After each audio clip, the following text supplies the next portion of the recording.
Okay, guys, hopefully you worked these math practice problems on some notebook paper and you're ready to see how you did. This would typically be something we would do at the beginning of the day when you come into the class and there's some problems on the board, or you're working them in your blue daily math practice folder, which we may get back to those, so please hang on to those. But this is just kind of like beginning of the day.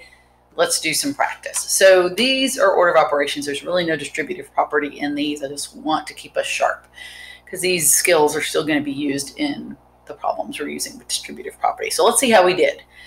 So this first one, first of all, if you got the same answer for number 1 and number 2, then you're correct. So, interesting. So let's talk about how we get the answers. I can't get rid of this glare in the middle of the board. It's driving me nuts, but so I think we can work around it. So according to order of operations, we need to take care of parentheses, any grouping symbols first. We do not have grouping symbols because just the parentheses around the 2 is not a group. It's not grouping 2 with anything. Okay, so there's really no grouping symbol, so exponents are next. Now, oh, sorry, Ms. Offit wrote that wrong. Sorry.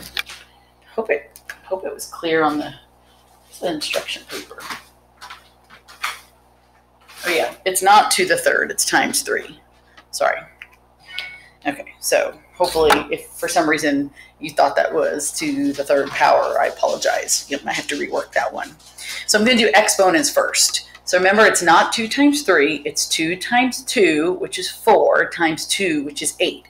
So I'm going to rewrite it down here, 8, plus, I'm going to put my 2 at the bottom, and then I can do 2 times 3 is 6.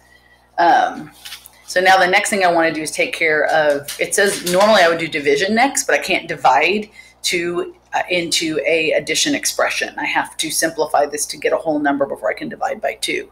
So the next thing I need to do is add these 2 together, which is 14. And no, wait, what did I do wrong? No, that's good. I'm good. I forgot to do this. Sorry. I forgot to bring down the plus 2. Forgot about that. I have to carry this down here. Okay. Now I have 14 over 2 because I went ahead and added these 2 together and I'm rewriting it. What is wrong with me today? Goodness. Plus 2. Right? And, oh, that glare is the worst. Here we go. Okay, so I went from 2 cubed to 8 and 2 times 3 to 6. I carried down my 2 underneath and I brought down my plus 2. I simplified this a little bit more, made it 14 over 2.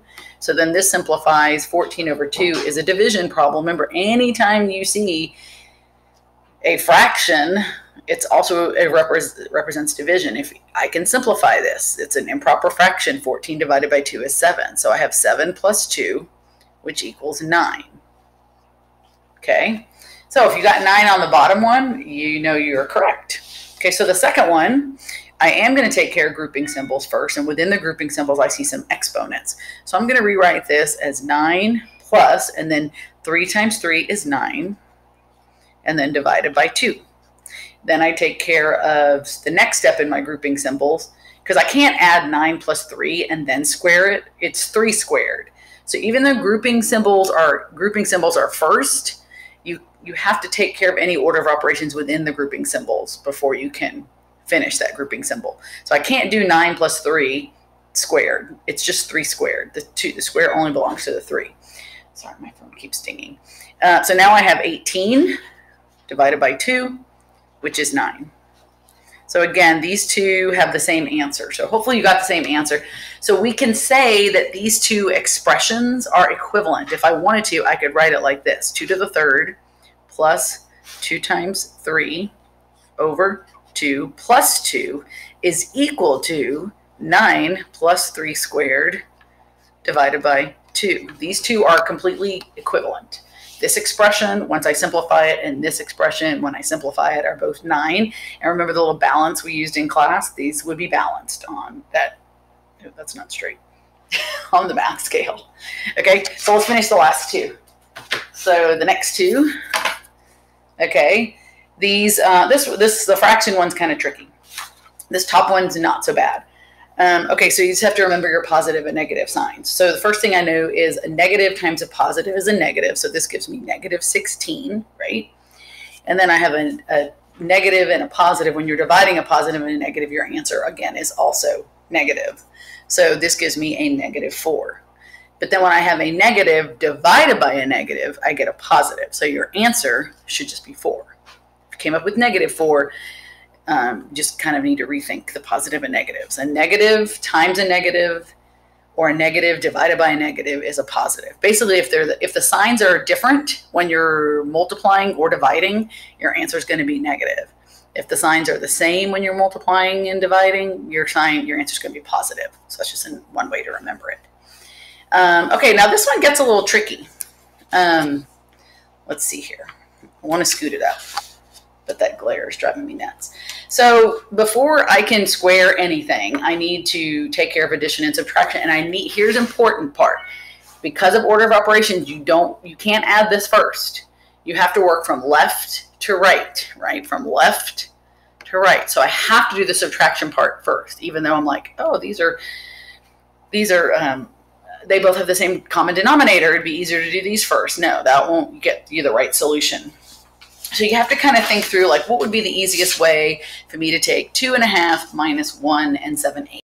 Well, first you might say, okay, there's a lot of different ways you can do this. This is just the way I'm solving it. Some of you may have solved it differently, but if you get the right answer, kudos to you.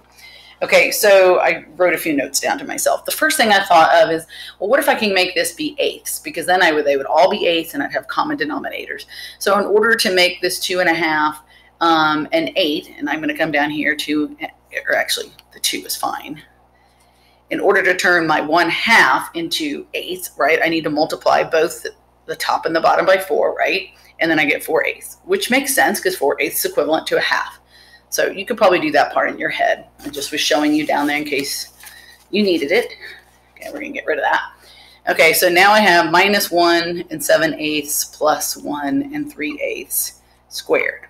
Okay, I did one step. Now that I look at this, I'm going, oh no, I can't do 2 and 4/8 minus 1 and 7/8. I can subtract 2 minus 1, but I can't do 4/8 minus 7/8. I could, I'd end up with some negative.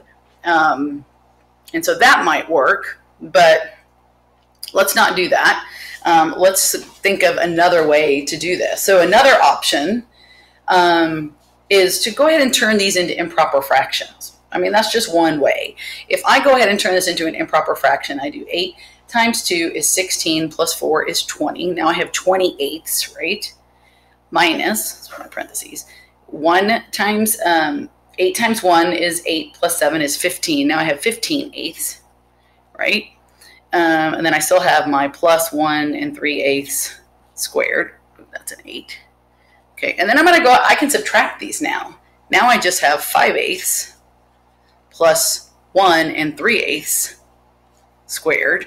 Oh, look, 5/8 and 3/8, isn't that 8/8? Isn't that going to give me a whole? So if I add these two together, 5/8 and 3/8, I get 1. So it's just really this. So then it's just this, right? And then my answer is 4. So if you solved it a different way and still got 4, that's awesome. I just decided to do improper fractions and get common denominators, and then it was a lot easier to add and subtract them. So hope you did well on these. If you want to make a comment, you can. On how you did, but you don't have to. Comments are great. We just need to make sure we don't get making comments just to make ourselves look awesome and make other people feel bad. So something just happened. Oh, okay. I'll see you guys later. Bye.